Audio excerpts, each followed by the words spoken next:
sou Júnia Tolentino, professora de História, e nesse vídeo iremos aprender sobre as experiências republicanas e práticas autoritárias, as tensões e disputas do mundo contemporâneo, o Brasil republicano, as suas rupturas e permanências. E aí, vamos lá?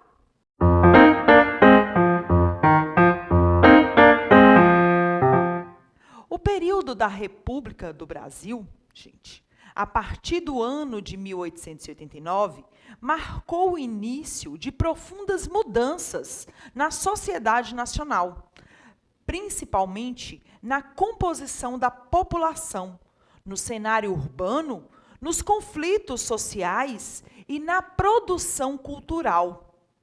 Cabe aqui fazer uma pergunta.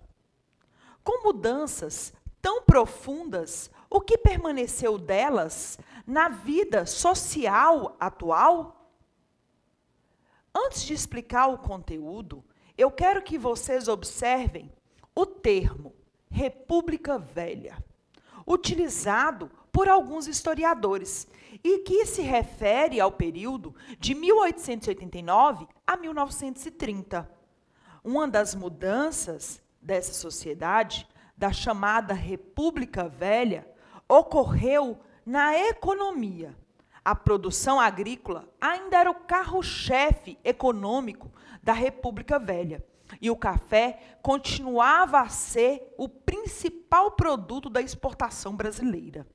Mas o desenvolvimento do capitalismo e a criação de mercadorias que utilizavam em sua fabricação a borracha, como o automóvel, fizeram com que a exploração do látex na região amazônica se desenvolvesse rapidamente, chegando a competir com o café como principal produto da exportação.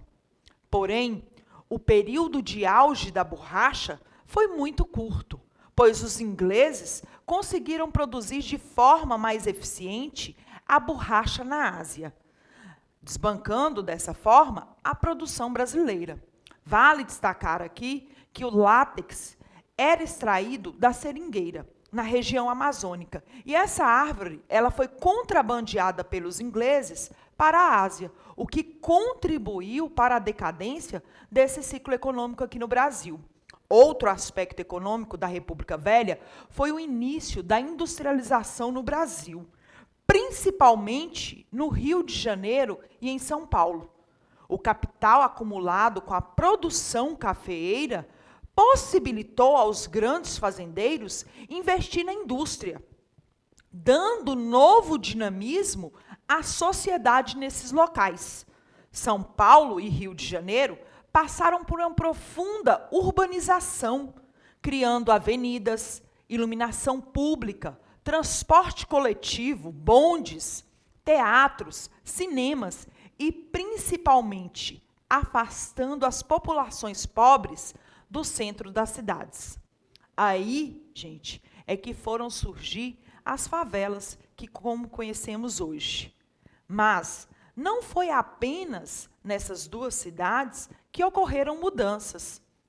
Foram também inúmeras mudanças no interior, como Manaus, Belém e cidades do interior paulista, como Ribeirão Preto e Campinas. Esse processo contou também com a vinda de milhões de imigrantes europeus e asiáticos para trabalharem tanto nas indústrias quanto nas grandes fazendas. Apesar de ter iniciado durante o Segundo Reinado, foi durante a chamada República Velha que a imigração ela ganhou impulso, gente. É interessante ressaltar que o fluxo migratório na República Velha alterou muito a composição da sociedade, aumentando a miscigenação, fato que, aos olhos das elites do nosso país, poderia levar a um embranquecimento da nossa população, aprofundando, dessa forma, o preconceito contra os negros de origem africana. Mas a modernização na República Velha apresentou também contradições sociais, que resultaram em conflitos de várias ordens. Nas cidades, surgiram os movimentos operários, impulsionados pelos imigrantes europeus, e suas posições políticas ligadas principalmente ao anarquismo. Essa corrente, ela veio da Europa, gente, o anarquismo. Uma sociedade onde que eles não pregavam um governo. Eles queriam viver sem um governo dominando a sociedade. Foi nesta época que surgiram infinidade de movimentos grevistas, por melhorias nas condições de salário, trabalho, sendo o mais conhecido a Greve Geral de 1917, em São Paulo. Já em 1922, outra mudança foi a fundação do Partido Comunista Brasileiro, consequência da Revolução Russa. Além disso, outra mudança foram os homens alfabetizados e maiores de 21 anos que passaram a poder votar nas eleições. Na vastidão do interior rural do Brasil, surgiram movimentos messiânicos, como Contestado, na região sul, e Canudos, na Bahia. Além do aparecimento do cangaço, celebrizado pela figura de Lampião. O controle político do interior do nosso país, na República Velha, ficava nas mãos dos coronéis, sendo o voto de cabresto a principal característica do coronelismo. Além disso, ocorreu também a Coluna Prestes, que percorreu milhares de quilômetros tentando buscar apoio popular a uma revolução social. Foi também um fenômeno da República Velha. No aspecto cultural da sociedade desse período, surgiu o choro e o samba, gêneros musicais que ainda fazem parte da cultura popular nacional até os dias atuais. Na elite, a influência europeia, principalmente francesa, mudou o comportamento das pessoas ricas em seu jeito de vestir e falar, e se portar em público, o que ficou conhecido como a Belle Époque, ou Bela Época, aqui no Brasil.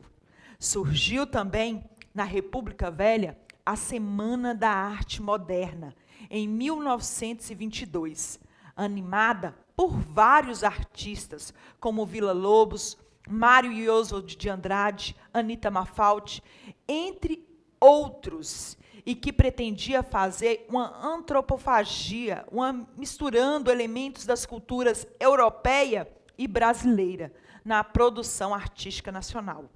Como podemos ver, o início da República foi marcado por vários acontecimentos, que irão ser estudados mais profundamente nas próximas aulas. Por hoje é só, e até a nossa próxima aula. Tchau!